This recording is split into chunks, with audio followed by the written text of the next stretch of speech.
Hello and welcome to another edition of Storytelling on Orchard Street. I'm your host, Pete Salamita. We're in the podcast studios of P&T Knitwear Bookstore on 180 Orchard Street. It's a great bookstore, lots of genres of books to look at and purchase if you like. They have a cafe inside and they have events. You should check out the events calendar. My guest this week is Douglas Cala. Douglas is a spoken word performance artist, a performance poet, an essayist, and multimedia IT specialist from New York City. He has been published in magazines and anthologies both nationally and internationally. He's a member of Poets and Writers magazine. Douglas has toured extensively across the East Coast for 20 years and has traversed many notable venues. He also judges youth poetry slams for Parl Endeavors and Parl Magazine. Am I saying that right? Yeah. Okay, a New York City-based nonprofit organization dedicated to facilitating youth programming and scholarships in the arts and activism. Welcome, Douglas. How you doing? Good, very good. Good, Thanks. awesome. Yeah. Great to have you. Yeah. I know you come from Staten Island, Yeah, correct? How was the commute? Not too bad because I live by the bridge. Oh, okay. So it was just over the bridge and then the one train here. Okay. Yeah. It's over the bridge. Actually, two trains. I'm sorry. Right. R to the F. Okay. Yeah. You over the bridge? You mean you drive or no? No, I took a bus over. Oh, the bridge. a bus. Like Okay. like a limited Right. bus. So no ferry. No ferry. That probably takes that makes it a longer commute. Exactly. Yeah, I was kind of surprised when you said you were on your way. I'm like, wow, I thought Staten Island takes longer than that. But No, I mean, if you really think about it, there are shortcuts. Okay. If you look into it. Right. Yeah, that's good. Yeah. Well, I'm glad to have you on the show. We've been working on this for a bit, and looking forward to talking to you. Usually, what I like to do is just get a little background for the people that are my guests. Where were you born or raised? Life stuff. So Okay, sure. because life stuff is what makes us artists. Exactly. Sure. Right. I agree with that. Yeah. So did you grow up on Staten Island? I did. Yeah. I Right. grew up in Grasmere, which is like Mid-Island. Okay. And I was, I went to, I've spent most of my life there outside of college because Okay. I went to SUNY Purchase for about 2.5 years. Right. Dormed there, lived there for a while. Uh-huh. Then I transferred to Brooklyn College and ultimately graduated from Brooklyn College. But Okay. I spent the majority. I've lived in Staten Island for. What'd you study in college? Theater. Well, first it was cinema studies and drama studies double major, and then it was a technical theater production. Okay. Yeah. Where did the poetry come in? Was it always there? Or like, did you? Poetry was activated in high school. Okay. Officially. All right. Yeah. One of my classmates wanted me to come to this open mic at this now defunct spot called the Muddy Cup Coffee House. Okay. On Van Duzer Street in downtown Staten Island. And I jumped at it. I was like, I should do this. Right. And then I was only 14 at the time, and Cool. everybody else was Wow, in that takes a lot of nerve for a Yeah. 14-year-old to do that. Everybody else was in their 20s and 30s. I bet. Yeah. Had you already been writing, or did you start writing when you started doing I it? started a year before I went, so like at age 13 or so. Wow, that's pretty impressive. Yeah. Yeah, I didn't do anything when I was 13. Yeah. Cool. And so the drama and the cinema, I mean, that must help when you do readings, no? Oh, incredibly. Yeah. And so does the theater as well. Theater. Yeah, but that's what I meant. Yeah, all that. All that. Because I notice a lot of people write good poetry, but they're not always comfortable on the mic and good at projecting. Yeah, they can't deliver it. Like Yeah. they can't. Like their words are powerful and Right. trenchant and Right. really interesting. Right. But it's really the delivery system that gets lost. Yeah. Yeah. What do you like better, writing or being in front of a mic and reading? I think I love being in front of the mic. I relish the mic a lot. Right. I mean, whether it's like 5 people or 500 people, Right. I love it. Right. I'll do it wherever. Yeah, I do too. I like it. Well, I mean, the writing, they're two separate things. I've talked to other writers that have been on the show. The writing is more solitary and it's coming from deep within. Mm-hmm. I don't know how you write. It's usually for me, I just get something clicks. I get an idea and then I write it all on my phone because that's on your phone. Yeah, it's always with me. Yeah. My publisher was surprised when I told him that for my first book. And so it's always there, and I get ideas and I write. Is that how you write? Like when something comes, you write, or do you say I'm going to sit down and Yeah, sometimes it's unplanned. Right. Like sometimes it'll be like 3 a.m. in the morning, and I'll get this stream coming in like a feed, like not like a fax, but like a satellite feed coming in, and, I have to hone in on it and write it. Otherwise, I'll lose it. Right. And then other times I'll plan for it. Like I'll set a day aside, or when I'm not working, to craft something. You want to talk about your job? Yeah, sure. Why So not? tell us about your job. I'm a IT specialist for. I work for New York City Public Schools. Right. Formerly the Board of Education. So that we actually were renamed like last year. Okay. But I work for the Division of Instructional Information Technology. It's a mouthful. Okay. I know. Right. But we basically deploy software that the faculty and staff use in the field. Okay. So where did that come into play? Because you went to Brooklyn College for drama and yeah, it was interesting. I was freelancing in theater for a while, and then I needed something a bit more stable. Right. I wasn't able to join IATSE. You needed to pay the bills. Yeah. Right. And it was decent freelance money, but it couldn't sustain me. How long ago was this? 2015. Yeah. 2015. Okay, 9 years ago. Yeah. Right. So, but you wound up in a place you're happy with, right? Ultimately, yeah. I mean, it's not a glorious job. I'm not, and I'm not like. I mean, I'm not. It doesn't. I'm not like. I'm not necessarily. It affords me a certain lifestyle, Correct. But I'm not necessarily like giving myself. I'm not like able to do as much with it because it's a city government salary. Right. So, yeah. But the thing about it is the benefits. Right. Are great. Right. Well, those are all good things. Poets shouldn't have to be poor. Yeah. That's true. So, tell me about your family life. Was there any influence in the creative arts from the family, or is it just came? Yeah, actually, yeah. My dad is a music scholar. Huh. He specializes in Americana, blues, and roots music. Wow, I'd love to have a conversation. Yeah. So he writes for a bunch of national publications. Are you really into music? I am. I mean, it's a dumb question. I mean, most people are, but most people not are, everybody is. Yeah. Right. But with that background, I guess, yeah. Yeah, and my mom was a newsroom editor for 30 years. Okay, so you grew among creatives. Yeah, and more importantly, writers. Of different strands. Right. Yeah. So. Yeah. So I guess that helped lay a foundation for you. It did. Right. I didn't have any of that. No, really? No, my parents weren't creative people, and most of my family really aren't either. Okay. I was on. I guess my first interest in being creative was when I saw the Beatles on Ed Sullivan. I'm that. Oh, awesome. Okay. I'm that old, and I wanted to be a Beatle. I used to imitate. I was 7. And I used to imitate them and stuff. But unfortunately, I can't sing a lick. I did wind up being a drummer, so I was a drummer all my life. That's awesome. Poetry is a later in life kind of thing. So so what do you want to talk about most in your poetry life here? Well, I think the thing that really comes to mind is, well, first of all, I have a new book. Oh, cool. The cover. This isn't the official cover. Okay. I'll show it to the.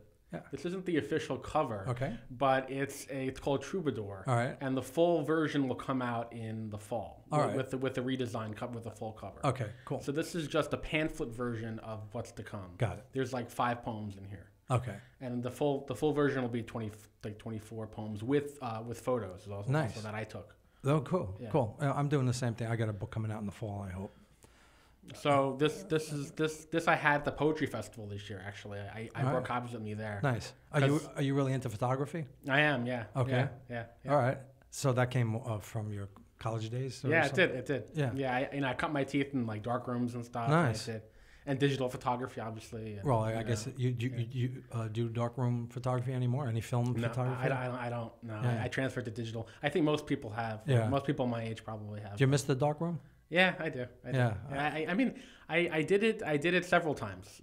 It was, and just like getting the immersions correct and everything like that. And, right. And the timings of it and everything. If you to not ruin the photo. I guess it's just a different thing, but the darkroom was almost a separate art. Right. back in the day. How to, so you took you had to have a good eye, you had to know how to use a camera, and then there was the dark room part of it. Exactly. But I was talking to Matthew Eupert, and he said it's almost the same now, but it's digital and it's on the computer. Yeah. So how you work with what you took. Yeah, I think Photoshop replaces the darkroom. Yeah, basically. Exactly. Yeah. So, so the new book, is it? Is there a theme? Are the poems tied together? Yeah, there is a particular. I mean, it is a cohesive collection. Right. It basically encompasses. It's sort of semi-autobiographical in nature. Okay. It traverses a lot. As I said. It traverses a lot of like my origins, like where I started and where I've traveled to as a poet. Right. It kind of like cherry picks different places and kind of sets the scenes of different, open mics I've been to, features I've done, places I've traveled. So you're talking about traveling for the poetry. Did you get, like, when you did that, did you set up the itinerary? Somebody help you with that? Actually, I don't have an agent. I don't have an agent. Right. So I had to do it myself. I did it myself. Right. I hope to have an agent someday, but. And the cost came out of your pocket, because I don't imagine it's hard to get paid a lot for. Yeah, I mean, a few times though I've gotten like honorariums. Okay. To feature at places. Right. Like $50, $60 sometimes. Okay. Which is nice. It helps a little bit. Helps a little bit. Yeah. But the majority came out of my working budget. Right. How often have you done that?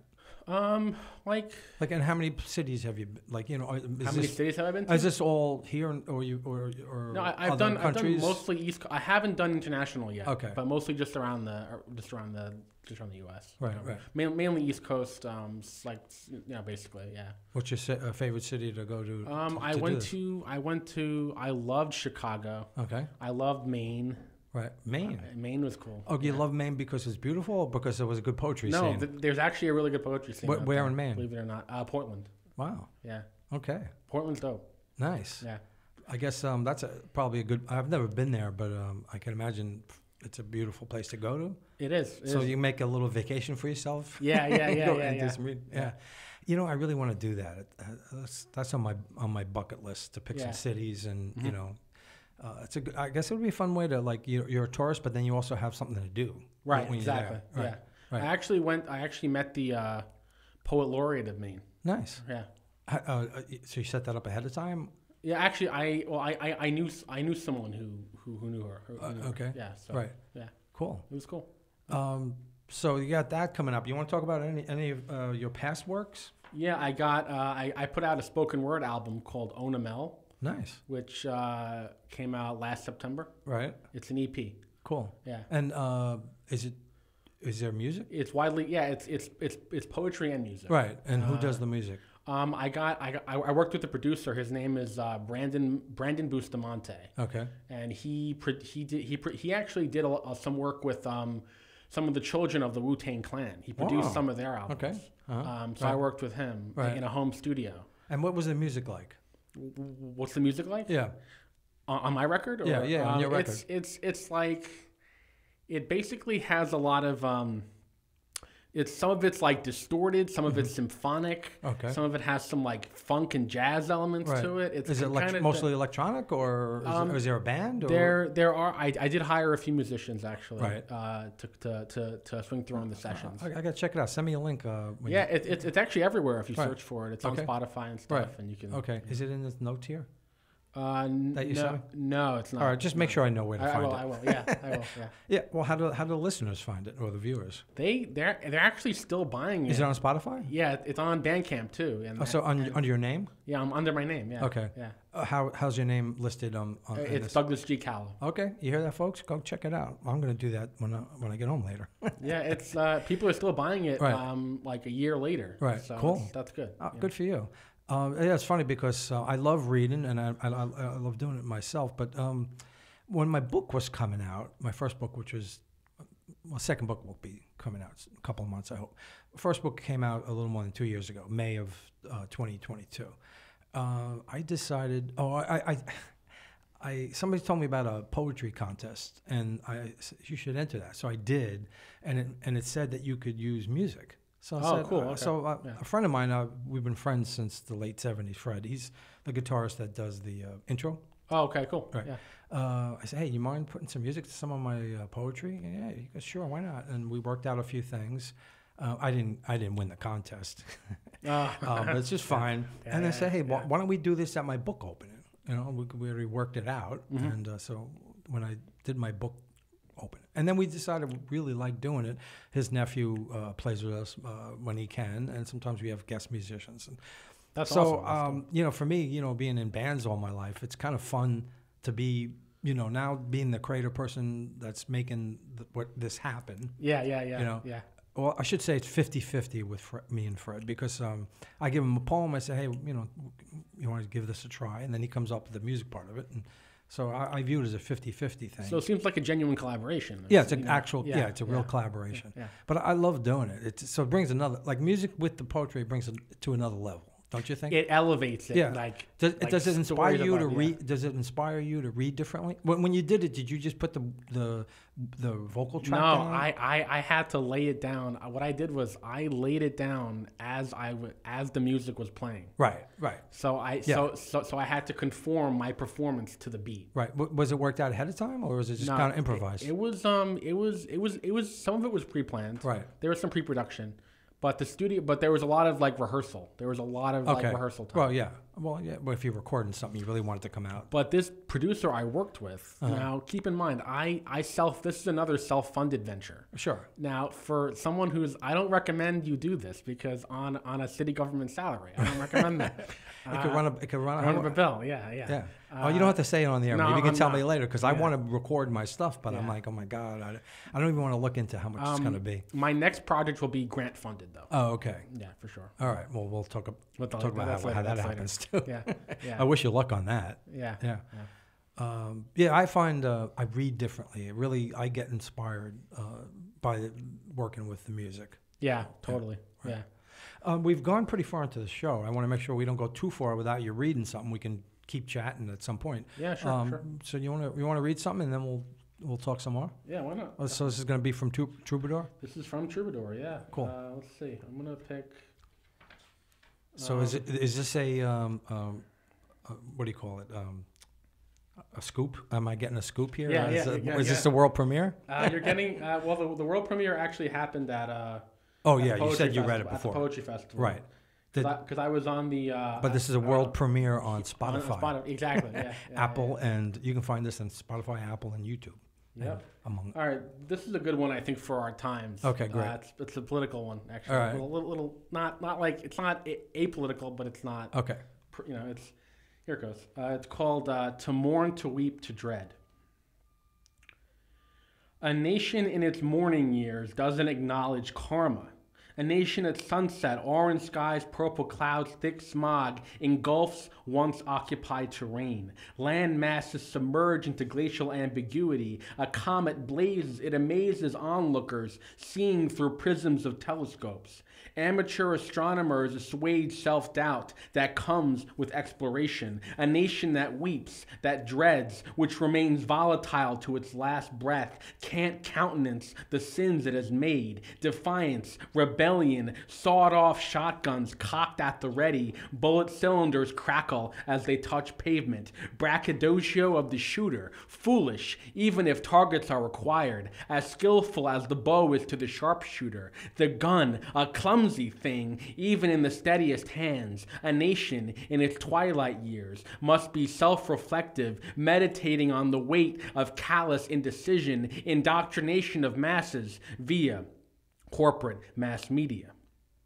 This is what malignancy resembles. This is the bitter aftertaste that lingers. Sour patch for sour souls that sting lamenting taste buds. Dread diminishes dogged pursuit of elevated goals. A nation whose fingernails are bitten down by anxiety. We need a hard reset, retconning painful passages of collective past, mindful of tasks at hand. Gnawed fingers bleed like this nation. Dominate or delegate, electronic or analog, hobby or career, learning or ignorance, culpability or innocence. A nation that doesn't differentiate is deliriously doomed as damage remains absolute. Yeah.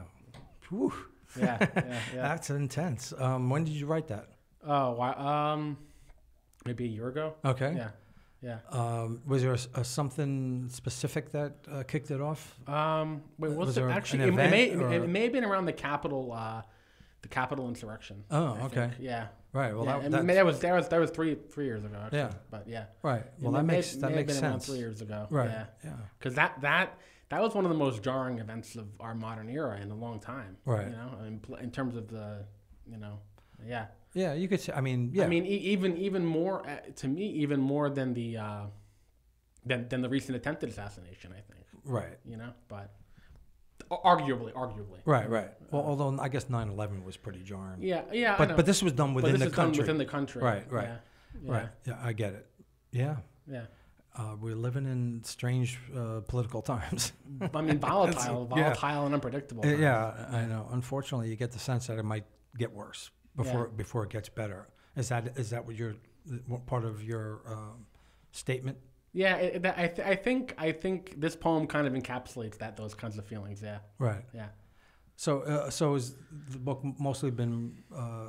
These are poems you've written within the last few years. Yeah. Actually, last 3 to 5 years. Yeah. Okay. Yeah. Right. Yeah. How often do you write? How often? Yeah.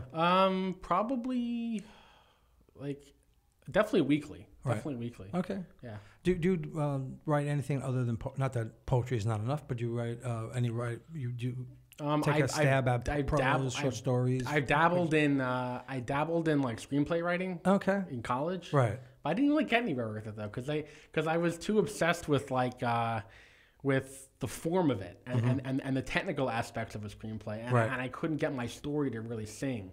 And I was too obsessed with getting all the margins and making sure everything was formatted right. Maybe what you need to do is just come up with a good story and then fit it to a screen. I think you're right. Yeah. Right. Yeah.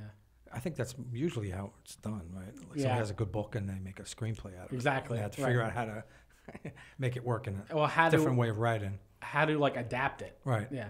Yeah. Have you ever done you could even do this with poetry? I mean, like a night where it's more like a theater piece, a one-man show or something. Kind of, yeah.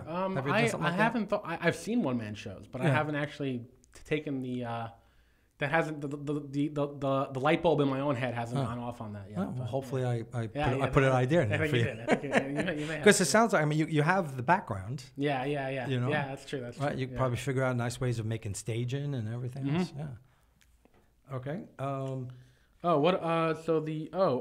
actually doing a little. Speaking of troubadouring, right? If I want to make an adjective out of it, but troubadouring, I'm doing a little mini tour right now. Cool, nice. With my buddy Jacob Moses, who you interviewed before. Right. Mm-hmm. Our first stop is actually tomorrow. Oh yeah, I saw that online. For Voice in the Garden, which is the PBS documentary that aired, I think last year or 2 years ago. Okay. But they're doing a follow-up televised mic. And basically you have the opportunity to get on the mic and be featured in the documentary. Right. So, all right, cool. Yeah. And where's that? That's in the Jersey Shore Arts Center. Okay. So unfortunately, it's not going to go up right away. So it'll be after. Yeah. After. Mm-hmm. You guys have a friendship that goes way back, right? 20 years. Yeah. That's a long time. Yeah. And that must be fun to have somebody who you're simpatico with to share an event with. Yeah, exactly. Yeah. Sure. How often do you guys get to do that? Oh, really often. I mean, not only in Staten Island. I mean, we, as Jacob once said, he said to me that our roots are there, but our branches extend. Yeah. You don't want to just be stuck on Staten Island. Yeah. Not that Staten Island's not a nice place or anything. Yeah, but we've done a lot of mics together over the years. Right. I mean, we've traveled. I mean, I took him to one in Union City, New Jersey, which I also want to shout out to somebody. His name is Yetfart or Ed. He goes by Yetfart or Ed Majian. And he hosts an amazing open mic called The Poetry Unfold, which takes place in Union City, New Jersey. Nice. And he's the current poet in resident of Washington Park, New Jersey. Okay. So he's been doing it for 2 years, and I took Jacob last year there, and he loved it. So you said a mini tour. So what else is coming up after that? Oh, the Brooklyn Wildlife Summer Festival. Okay, and when's that? That is in September. Okay, And then what's the date so people can? Oh, it's 9/1. Okay, that's Labor Day weekend, isn't it? Yeah. All right, and where's Brooklyn Wildlife? This one is at this venue called Gravity. I think it's called Gravity. I'm not sure if I'm familiar with that. I think it's like a cafe or a bar or something. Is it in Williamsburg or? It might be. I have to look up the address. Okay. Properly, well, people can find it now. Yeah. Oh, and that one is way after this. So cool, man. Sounds like you got a lot going on. Yeah. Well, what else you got going on besides the mini tour? You got the book coming out. You're gonna do a book release. Events. Yeah, book release events. Yeah. Anything set yet, or just? I'm still working on I'm still finalizing like the book basically. Okay. I mean, it's coming out. So, right. But I think eventually. I think once the manuscript is solidified. Right. But I just have to actually once it hits the presses, then it'll be fine. Okay. Then I'm going to orchestrate some events. Sure. Because at this point I have a lot of ins in different places, so I could probably do some different things. Yeah. Do you want to read something else, either from the book or from any other source of your choosing? Let me see. Hold on. Let's see.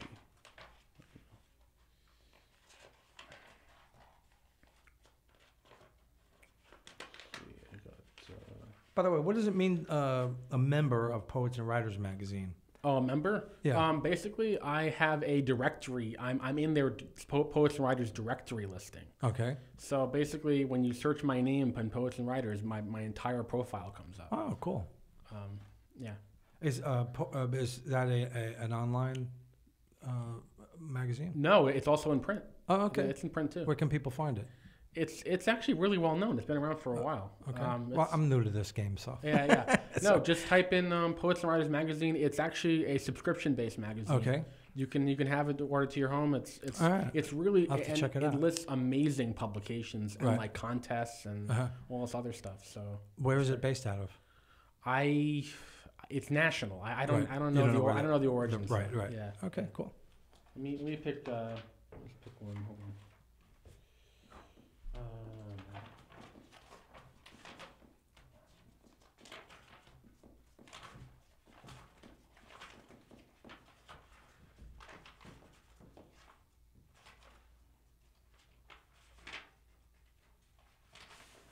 Here we go. This is a signature poem. I'm going to do this one tomorrow. Okay. I think. Right. But in a theater setting. Right. But this one is called Trailblazers. So signature. What? How do you mean so? Because I've done it so many times and people know me for it. Oh, okay. Got it. Yeah, that makes sense. People have known me for doing this one. And where's the origin? Was it in a publication or? This one is actually this one I haven't actually. This one was This one just got published recently. Okay. In a literary journal. I have to get back to you on where. Okay, where no problem. I forgot. What's it called? Trailblazers. Trailblazers. Cool. Yeah. Go ahead.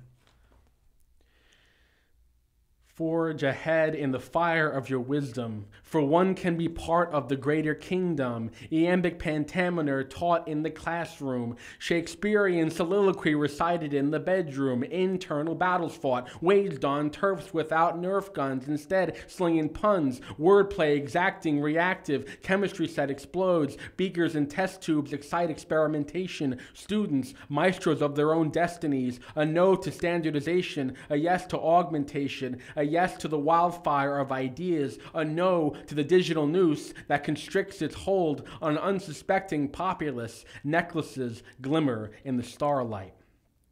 First sign of life we see tonight, distant planets in the moon glow, a magnificent spectacle, examine with your monocle, science not put on a pedestal, the holy, holy chants of Ginsberg, the talk of hipsterdom is normalcy, a movement away from truancy, kids not locked up but plugged in, their minds a wasteland of the residue of Twitter feeds, a yes to synergy and synchronization, a yes to dovetailing interest, bisecting the heart, its atria pump, like the dancers who sway in interpretive strut. For King Tut will be resurrected. Beat poets yell from rooftops. Rastafarians of beatboxes cordon off sidewalks, producing palpable parties that hum with electricity, elasticity, step in with geometry, guess, ping pong into one another, forging connection, scent detection, aromas from the air from baked pies, drown out the smell of rain-slick city streets. Thumbs up go the critics, the groundswell. Thumbs down go the audience. Ideology, asymmetrical. Some ideas detestable, open hearts desirable. A yes to synthesis of thought. Prometheus took the fire but had his regrets, making bets against the gods and losing. Zeus angry, exacting his will on the denizens of earth, a dearth of mirth. An article goes to press during recess, and a ship capsizes nearby. One action bleeding into another. Don't put a muzzle over conviction. Diction always rules the day. A fiction to dream otherwise. Away with the manifestation of strife, forge ahead in the wildfires of your life. Really cool, man. I find that to be very musical. Yeah, it is. And also visual. Yes. There's a lot of like visualization going on. Have you ever done that? Like take a poem to your poems to on a video with like images? I have done video poems. Mm-hmm. They're kind of amateurishly directed though. Okay. I'm not really too proud of them. Oh, okay. You did the I did the setups and stuff like that. Yeah. And I only used one camera. Like, right. If I could do it again, right, I would mount like a bigger deal. Right. Because I could see something like that, and that's musical too. I could see that with if you did another music. You didn't. That wasn't on the EP. This is not on the EP. Right. Right. Right. No, yeah. Yeah, I could definitely hear that with some cool me too. beats to it. Yeah. Actually, on the album, there's a lot of like sampling. Right. I did like a lot of like there's like sound effects and it's really like a grab bag of different sounds. But you did the sounds together. Yourself, or we actually, me and my producer, we used some homemade sounds. Right. Some of the time. Fun. And then he also found stuff online. Right. Then he also manipulated other sounds. Right. So it's like a bunch of things. Yeah. Right. Nice. When was that written? What? This? Yeah. This is within the last couple of years also. Okay. Yeah. I honestly, I think I've gotten like I got like a creative push. Right. In the last 3 to 5. All right. Like something like clicked. You know what I mean? Do you think it had anything to do with the pandemic? I thought about that. I thought a lot of people went into hibernation during that time, but I kind of like. Something just activated in me that I can't really explain. Right. Yeah. Because I've written a lot also in that time frame. Yeah. So, well, I didn't really start writing poetry like 8 or 9 years ago. Oh, okay. But you know, mostly the last 5 years, I'd say. 5 years too. Yeah. And I don't know. For me, some of it was very the pandemic was very isolating. Yeah. You know. Yeah. So, I wanted to get out of my head. So I got out of my head by writing stories, Right. Yeah. I had to switch to work from home when I was working. So right. That was tough. Yeah. Did you like that? Some people love. I didn't like talking to little squares, Yeah. I wasn't big on that. Yeah. Do you do Zoom poetry? I still do it today. Yeah. Yeah. I still do it. Yeah. Right. Yeah. I haven't done a lot of it. I don't know. I like being in a room. Yeah, totally. Yeah, I like the energy of people being there. I mean, if I had to prefer, I would obviously choose in the room. Right. But the one benefit of Zoom open mics is that you can reach an audience across the country or across the world. Well, true. Right. From the comfort of your home. Right. Yeah. And you don't have to get dressed up. Yeah, or take a plane ride, like in the middle, whatever. Okay. Yeah. Maybe I should look into it more. So tell me about the judging the youth poetry slams. That sounds really interesting. That's cool. Yeah. How'd you get involved with that? I networked with the founder. His name is Kevin Benoit. Okay. And I met him in. Did I meet him in Staten? I think I met him in Staten Island. Right. And he wanted me to judge. So his thing is a nonprofit organization. Okay. And he basically mentors and gives scholarships to youth. Where is it located? Age 13 to 19. Is it Staten Island or? It's in the city. Yeah, okay. Actually, I think it's mainly based out of Brooklyn. Oh. But his slam is his slam events are all 5 boroughs. Oh, okay, right. So, but that must be fun. Yeah, it's exciting, and plus also I've been doing this 20 years, and like these kids have only just started doing it. Like this is age 13 to 19. Right. Sure. And I met a lot of promising youth poets, like who can really carry the torch into the future. Right, that's great, and you can have a little slight help with that. I can pass on the techniques that I've cultivated. Right, right. So, maybe you need to be a teacher. I don't know, maybe. Yeah, a poetry teacher, a slam teacher. Yeah, it's really your work so far. I mean, especially that last one does have the slam feel to it. Yeah, I had a feeling. Yeah. Yeah, though I don't consider myself a quote unquote, because I mean, it was just about the energy that you read with. It's the energy. Yeah. But topically, though, I think slam poetry falls into different categories, like specific categories. Sure. Like race, love, politics. You know, like if you're in one of those zones, it's probably going to be a slam poem. Right. You know. Right. Yeah. Do you find that watching the teens? Are they less self-conscious about what they're doing? Believe it or not, that's a really good observation. They actually are. Yeah. Right. Yeah, like they just get up there with some of them don't even use the mic. They just go up there and talk to the crowd and in their writing too. And their writing seems confident and effort and more and less, effortless. Right. More effortless. I mean, they don't like. They don't feel self-conscious about it. Right. They don't retreat into themselves. Right. Like they have this effusive personality that they bring to the work. Because life hasn't beaten them down enough yet. Yeah, exactly. Yeah. Well, like they're not jaded about it. They're not like winded. They're not. And also, if especially if you've studied the art of poetry, then maybe there is a point where you're trying to fit into certain things, where if the young people probably just they're not trying to be anybody else. Exactly. Right. Yeah. And they're not too trying to be too, well, am I doing this right? Am I, it's just, they're just letting it out. Right. I guess in some ways I feel like that's what I am. I feel like I'm kind of almost like a juvenile in a sense, because I with experience. Sure. But I mean, from energy point, or I'm not going to say I'm not self-conscious, but I didn't study poetry, and I'm not trying to be, I'm poet laureate. I'm not trying to be somebody I'm not. I'm just trying to create. I'm just trying to get emotion and feeling and stories out. So, yeah, I mean, at the end of the day, that's the fundamental, rudimentary thing you should really carry with yourself. Right. Like whether you're a poet or whatever. I think whatever creative modality you find yourself in, whatever creative sphere you find yourself in, I think that's you should carry with yourself. But sometimes I think that if you study something too much, then does it become too studied? Yeah.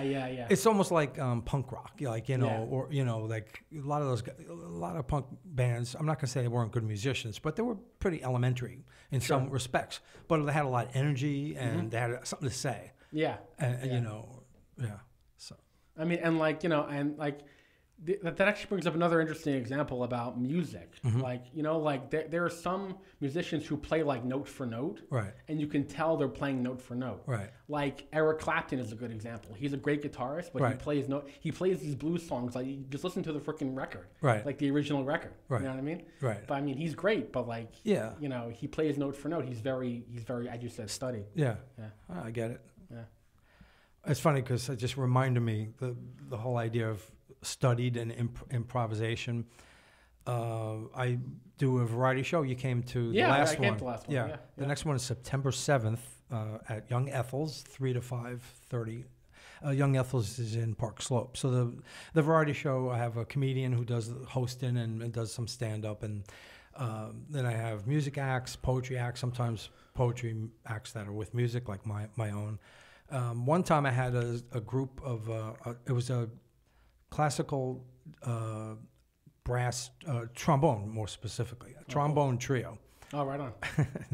And I asked, so I found out about him because Matteo, one of the members of the group, they go to Mana's School of Music, and he works with me. in the cafe I work at. And I said, hey, listen, you guys want to do a set? It'd be really cool, because what I try to do with the variety shows, I try to have it so that we're all working, like we're all creatives, but sometimes you get stuck in one place. You know, if you're doing poetry, maybe just go to poetry open mics.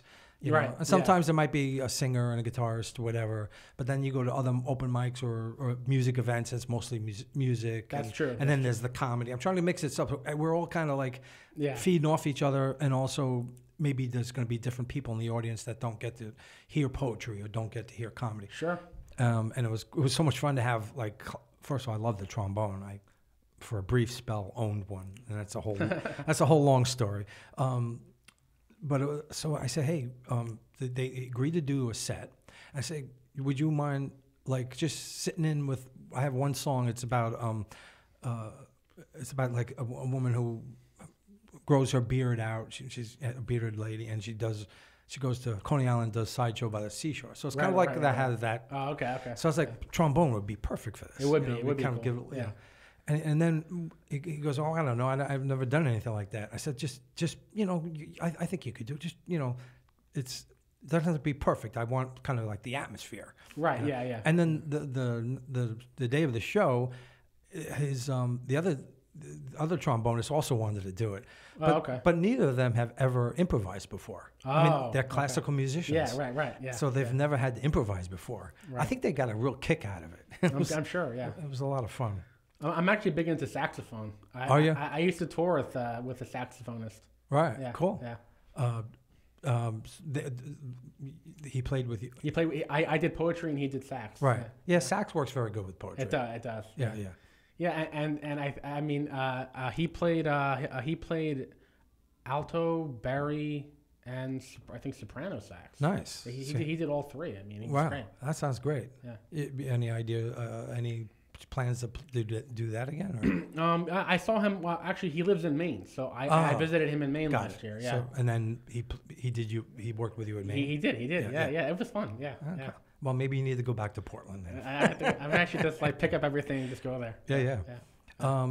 So have we touched upon most of the subjects you want? Is there anything from your background like we didn't talk about? Like we kind of jumped real quick from your childhood to the you know, the college and yeah, I don't know. I mean, just, you know, growing up as a teenage poet was very that was really unusual for me. Right. You know what I mean? Like, I think being like a fly on the wall, because what happened with me was I didn't actually perform at the mic for like a whole year. Like, I started observing people before I ever jumped on the mic. Well, it probably took a little time to get the nerves to do it. Exactly. And you've probably felt more comfortable being around the other like the older crowd.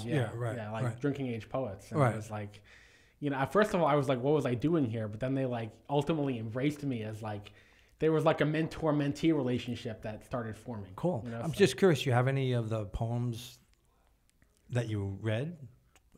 From that era? Yeah. Oh, man. I don't know. That goes back like, you know, 15 to 20 years ago. Right. So, yeah. Right. Yeah, I do have some. Right. So when you look back at it, what do you think?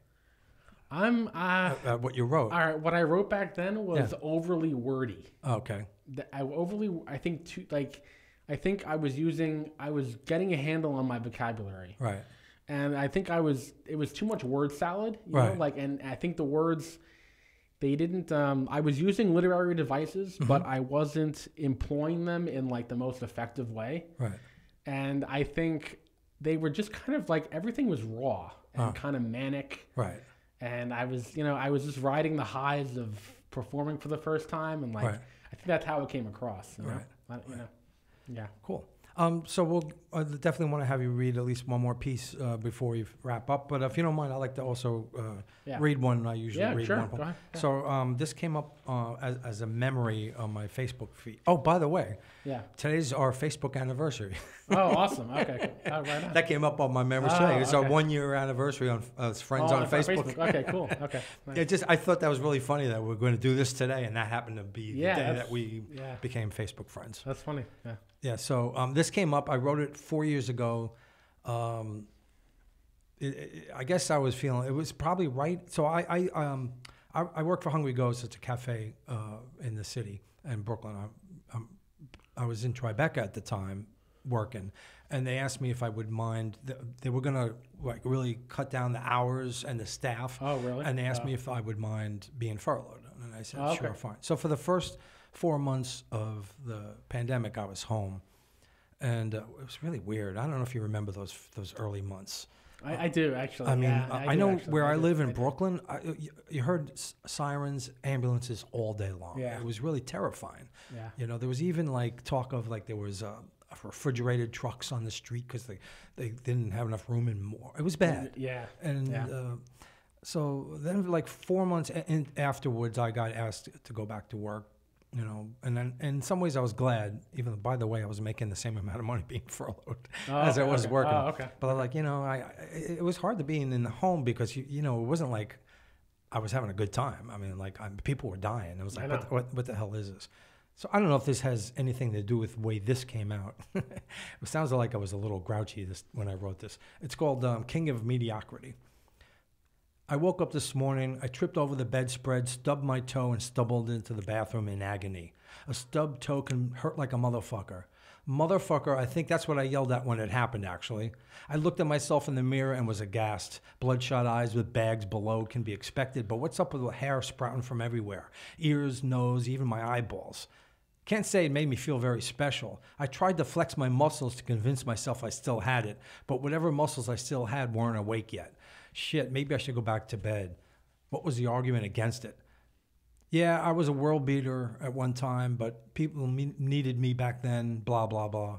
Made my way to the kitchen and poured myself a glass of leftover coffee and sprinkled in some men's probiotics with some oatmeal and swigged it down. Oat milk, not oatmeal. I looked up at the sea of sticky notes with things to do plastered on the kitchen cabinet mocking me. Even paper squares, no. These are things I've managed to avoid with great aplomb. Well, at least I'm good at something, I thought. In the meantime, it was time to get my shit together and get off to work. Another day, another buck made. I'm the king of mediocrity. Watch out, world, move over, I'm coming.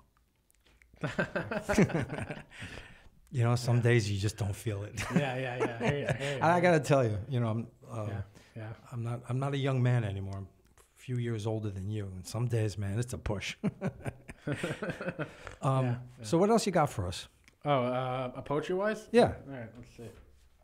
You know, maybe I'll whip out the phone, I think. Oh, okay. Some newer... So that means you got some new things that newer are stuff, not yet printed? Not yet printed, yeah. All right. Yeah. Let's see. So where do you write? How do you write your poems? I write them in journals. Okay, so, right. Actual, I guess I don't do that because I hate my handwriting. I have really? awful handwriting. Really? Yeah. And so maybe that's why I never did it that way. And then I transcribe it to a digital device. Right, sure. After that. Yeah, you put it on a laptop or computer or something. Yeah, that's what most people probably do. Yeah. I'm not doing anything. You know. Let's see. What's the one that?